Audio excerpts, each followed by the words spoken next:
on your particular branch of the site.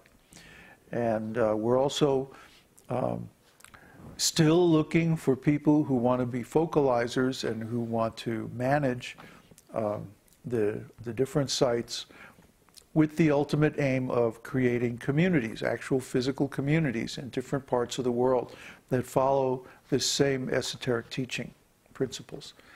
This is going to become very, very, very hot later on this year. We are anticipating that toward the end of the year and the beginning of next year, the interest in self-organizing communities is going to just increase massively, exponentially, double exponentially. That's why we're getting ready now. Our stats are already going up like a jet plane. And it's not even that time yet. But when things start to really hit toward the end of this year and next year, I mean, we're going to have literally thousands of people coming to our site.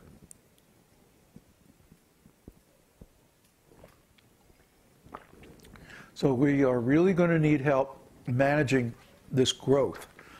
I think the thing that really concerns me the most is that I saw something similar happen in ISKCON when they had like runaway growth, just incredible, tremendous growth.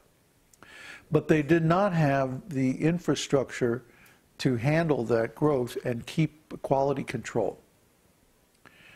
And because of that, then a lot of deviation occurred from the original teaching. And so, you know, we already have some problems with that. Some people think this esoteric teaching is something you can just jump into, you know, like the church down at the corner. You just go to a pep rally one Sunday afternoon and then boom, you're born again, and the next thing you know, you're minister. Well, it doesn't quite work that way with the esoteric teaching.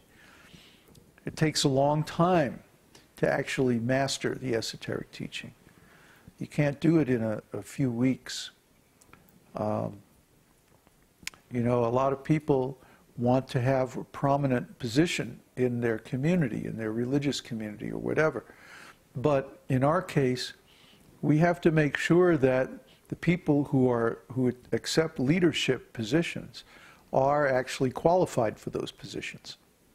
And if they're not, then, you know, we have to ask them to step down or step aside and let someone more qualified take over.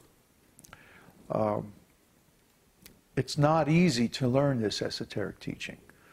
You know, I wish I could just say, yeah, just chant Hare Krishna, take prasadam, and if you get a chance, you know, read some books. And like, no. It's absolutely necessary for all of our students to study Srila Prabhupada's books very carefully and to look up all their misunderstood terms in the dictionary.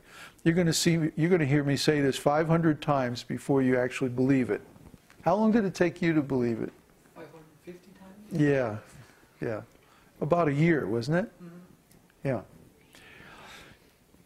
That the source of our ignorance is our misunderstanding of the meanings of, well, all of our experience. This is the actual cause of our suffering, because we misunderstand the meaning of our experience. And our experience includes symbols and words. And the meaning of things is always dependent on the relationship between content and context. So if you have the proper meanings, the proper definitions of the words and symbols that we use to communicate, then you can understand the meaning, what we're talking about. Otherwise, you're going to speculate some other meaning, and you're going to misunderstand what we're talking about, and you won't be able to duplicate this teaching. The first step in understanding anything, any teaching, but especially this esoteric teaching, is to duplicate the philosophy, to duplicate the teaching, to make a copy of the teaching, of the meaning of the teaching in your own mind. And how can you do that if you're using different definitions for the words that we use in describing it. And it's not the big words that are really the problem. You know, if I start talking about ontology and epistemology, everybody knows they don't know what those mean. You should go look them up. But the real problem is that the little words, like for, and, such, with, up, you know, those little words have so many different definitions that unless you know which one to pick in a particular sentence, you may get the whole meaning wrong, because those words specify the relationships between the other words. See? So, you know, if I have two objects, let's get two objects. Here we go. I have two objects, right? And here they are in one relationship, right? And now here they are in a completely different relationship. Those two relationships have different meanings.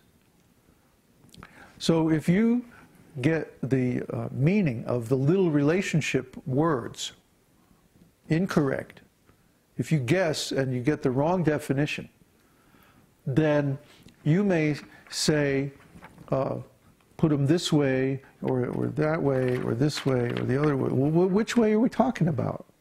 Which relationship are we talking about exactly? I mean, it's just a book and a piece of paper. It's not too important. But when we start talking about your soul, then it starts to get really important. That you have the right idea, that you have the right concept of the meaning of this teaching. So we use standard dictionary definitions for all the words that we use to describe this teaching. We don't make any special definitions, and the reason we do that is because we don't want anyone to misunderstand what we're talking about. Now, there are some concepts in this teaching that don't have any Western language definitions, and so we have to make up special phrases like Supreme Personality of Godhead. Or we have to use Sanskrit words like karma, because there is no word in the English language that has the same meaning. So somehow or other, we string together these explanations, and if you use the dictionary and you look them up, you can follow them. Otherwise, what will happen is you will think that you understand this teaching, but you actually don't understand. Or you understand some different way. Somebody was saying that the looking up words and studying scriptures and memorizing philosophy and things like that are material. But when we're dealing with the absolute truth, when we're dealing with Vedic literatures, the esoteric teaching, nothing is material because it's all transcendental sound vibration. You read one of the scriptures, like let's say Bhagavad-gītā, and every other verse is like, Krishna said something or other, or Krishna did this, or, you know, Krishna and his devotee are having a conversation. This is the meaning of Bhagavad-gītā. So, because Krishna is the Supreme Personality of Godhead, nothing he does or says is material. He's completely transcendental. So studying his words, or the explanation of the meaning of his words, is never material. Always transcendental. Because it's spiritual sound vibration. Transcendental sound vibration. In the age of Kali, the only form of sacrifice that brings results is spiritual sound vibration, chanting the holy name of the Lord. Glorifying the Lord through transcendental sound, and that includes his philosophy. So don't think that this study is unimportant and that all we have to do is chant and that's it. That would be a very low level of practice of the esoteric teaching. Well, what is the meaning of the chant? Huh? What is the meaning of Hare Krishna? Huh?